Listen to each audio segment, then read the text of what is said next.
발전 예제 13번입니다. 1번 문제는요. 10C0, 2, 10C1, 2의 제곱 10C2, 2의 10제곱 10C10의 값을 구하시오라는 문제가 되겠습니다. 우리가 이항계수의 성질을 배웠지만요. 이렇게 생긴 모양을 본 적은 없어요. 즉, 이항계수의 성질에서 정의되지 않은 문제가 나오면요. 여러분들이 원리를 이용해서 이 문제들을 풀어주셔야 합니다. 그럼 이항계수의 성질에서 어떻게 그런 성질들이 나왔는지 제가 유도를 해준 적이 있죠. 그 방식을 그대로 적용하셔서 문제에서 이제 여러분들이 값들을 정확하게 대입을 해주셔야 하는데, 일단 원리를 보시면 이항계수의 성질이 어디서 나왔냐면 1 플러스 x의 n제곱을 전개한 형태에서 나왔죠. 그래서 nc0, nc1의 x1제곱, nc2의 x2제곱, nc3의 x3제곱, 땡땡땡, ncn의 xn제곱이라는 식, 즉 원래는요 여기가 a 플러스 b의 n제곱이었으나 a 자리에 1, b 자리에 x를 넣어서 전개한 게 이 우변이었던 거잖아요. 요 형태가 가장 기본이 되는 형태인데, 요 형태를 보시면서요 문제에서 도대체 어떤 모양이 뭐로 바뀐 건지를 보셔야 돼요. 일단 10C0, 10C1, 10C2인 거 보니까요 요 n자리가 10이라는 건 찾았습니다. 따라서 우리가 알게 된 게요, n은 10이구나 라는 거 하나 알았고요. 그 다음에 두 번째 알게 된 게 nC0 그대로 10C0 똑같죠. nC1은요 지금 10C1인데 여기가 x자리가요 x의 1제곱이 2의 1제곱, x의 2제곱이 2의 2제곱이라는 것은 x는 2였구나 라는 거 알았습니다. 이렇게 두 가지 알게 되면 다 안 거예요. 지금 모르는 미지수가요 x랑 n밖에 없어요. 따라서 x값, n값을 다 아셨더라면 대입해 주시면 됩니다. 그럼 다시 한 번 더 바뀐 식을 한번 써보도록 할게요.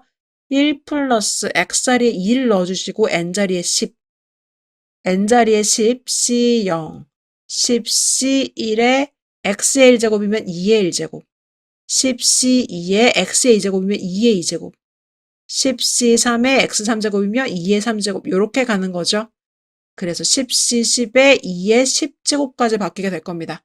그럼 문제에 나왔던 모양과 일치하는지 볼게요. 10c0, 2 곱하기 10c1, 2의 제곱 곱하기 10c, 10c0, 2 곱하기 10c1, 2의 제곱 곱하기 10c. 맞죠? 이런 식으로 해서 2의 10제곱 곱하기 10c10, 2의 10제곱 곱하기 10c10. 맞습니다. 이렇게 가는 게 지금 문제의 모양과 일치하는 겁니다.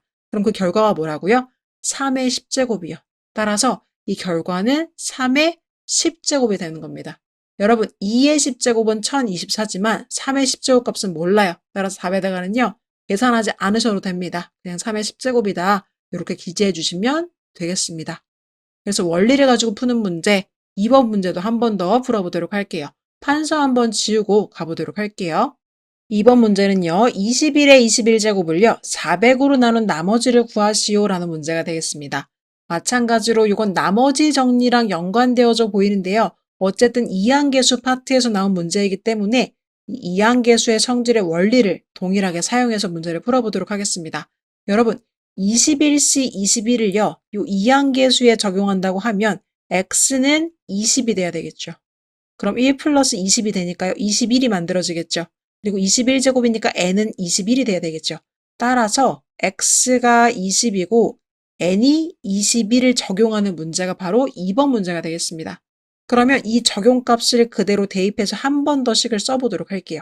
그럼 1 플러스 20의 21제곱은 21C0, 21C1의 20, 21C2의 20의 제곱, 21C3의 20의 세제곱, 땡땡땡, 21C 21의 20의 21제곱, 요렇게 되겠죠.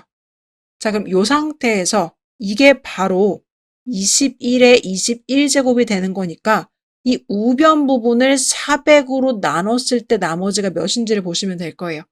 그런데 이 400이라는 숫자는 결국 20의 제곱이 되는 거니까 이 값부터가 지금 400이 되는 거죠. 얘가 지금 400이 되는 거고요. 얘는 지금 400에다가 다시 20을 더 곱한 형태가 되는 겁니다. 그럼 여러분 생각해 보세요. 400에다가 어떤 숫자를 곱하면 400의 배수가 되는 거잖아요. 따라서 여기서부터는요. 400의 배수가 되는 겁니다. 항이요. 400의 어떤 숫자가 곱해진 거기 때문에 지금 여기서부터 시작해서는요. 전원 다 400의 배수가 되는 거예요. 어디까지요? 마지막까지요. 적어도 각자의 항에 20의 제곱을요, 가지고 있게 되면 이 친구들은 전원 다 400의 배수니까요. 20의 제곱, 20의 세제곱, 20의 21제곱까지는요, 전원 다 400의 배수가 돼서 여기 부분은 나머지가 없습니다. 그쵸? 400으로 나눴을 때 나머지가 없게 되고요. 그래서 이 앞쪽 부분에서 나머지가 생기는지 체크를 해주셔야 하는 거예요. 그럼 이 부분을 따로 떼서 계산을 해보시면 21C 0은요 1이고요. 21C 1은요 21 곱하기 20이 되겠습니다. 그럼 계산을 해보시면 얘는요 421이 되겠죠. 그럼 421은요 400으로 나눠지긴 나눠져요. 따라서 여기는 400으로 나눴을 때 나머지가요 21만 남게 되는 겁니다. 따라서 이 뒤쪽 부분은 전원 다 400으로 나누면 나머지가 0이 되고요.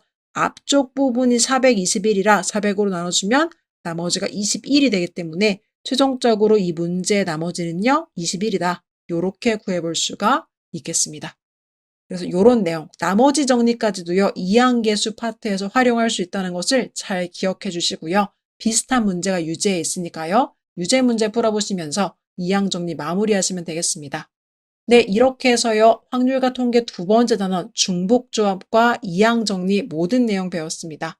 배운 내용 잘 정리하시고요. 우리는 다음 단원에서 다시 만나도록 하겠습니다. 모두 고생하셨습니다.